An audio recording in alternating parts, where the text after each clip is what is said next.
Okay, our final video tutorial for Module 3 is going to be how do I read, reply, and eventually grade a discussion board post. So I'm actually going to use our course so that you can see how I have done it. So first of all, in my design, I have the discussion button available so you can get at discussions through the navigation bar. I also have the discussion posts available right within the lesson. So for example, because I'm using modules, you'll see here what happens. So if we go back to, let's go back to this lesson here, and I just want to show you here that once I go next, it will take us.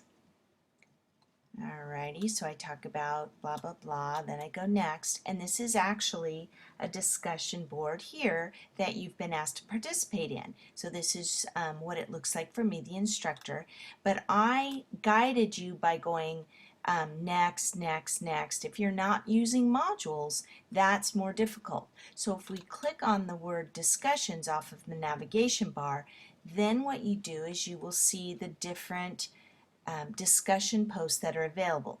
Now I have a pinned discussion, question and answer, and there are 9 questions and or 19 questions, and I can see how many I have not replied to, so I need to get on that. And then I have the 3 discussion posts we've done so far in this course. So what I'm going to do is I'm going to go to one that has already been completed so you can see how to grade it. So when I want to come in and grade these, first of all, I can see how many have been posted, how many I have read or not read. So you can see that. So I'm going to go ahead and click on that. Now this takes me back into the initial or original discussion, and then it's got everybody's posts here, which can be a little bit daunting when you look at it from this perspective. So what I like to do instead is select the first person. It doesn't matter who in the list, but you'll notice I have a little gear shift right here. When I click on that gear shift, I can go to Open in SpeedGrader. And what your SpeedGrader does is it organizes your discussion posts and also assignments so that you're reading them by participant. So you'll notice here at the top of my screen I have Judy, and if I wanted to go to the next person, I click on the arrow.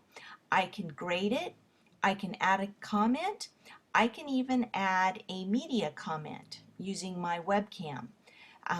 Or a microphone if you had. I can attach a rubric. I can do a variety of things. If I had a rubric, if I was grading with a rubric, I could go ahead and see how I'm grading with that rubric. So in this case, I applied a rubric so that you could see what it looked like.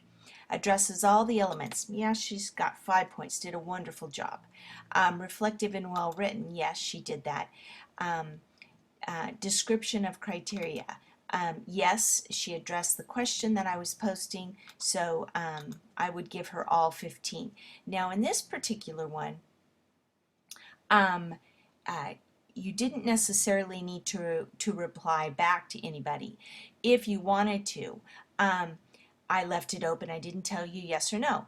If I make it part of the grading that you have to reply back, that would be in my rubric. So I'm going to go ahead and hit save, and now that particular grading goes in and I can see it by the rubric. So this is a really quick way to grade using the rubric if you've put one in, using the comment field, and going student by student, because this is probably one of the better features over Learning Point that I really like their discussion boards a lot better. So I would give this a try. Okay, now to get out of this, you'll notice right up here I have some very fine print. One says gradebook and one says course home. So in order to use the SpeedGrader, you have to require that the assignment be graded. So in this case where you're using it with your students and you may or may not be using the gradebook, what you want to do is you want to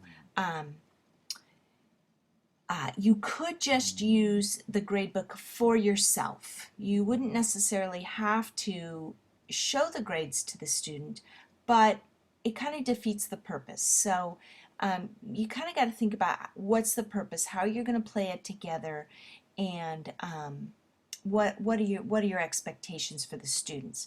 It tends to be that if you don't grade it, they don't do their best work. But think about your purpose, think about what it is that you want the kids to do in terms of interaction, and what are you looking for. One final note on discussion boards: a lot of times if I ask for example, I'll have them read an article and identify 3 things that they learned.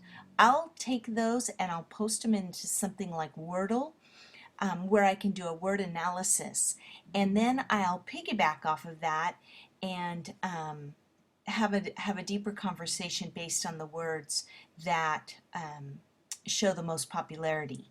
So a lot of different things you can do with discussion boards. They're fun. You really get to know your participants and your students, and so I encourage you to use this tool at least a couple times to get started with it, to see how it can match, and your kids will love you for it. Okay, I hope these little tutorials have been helpful.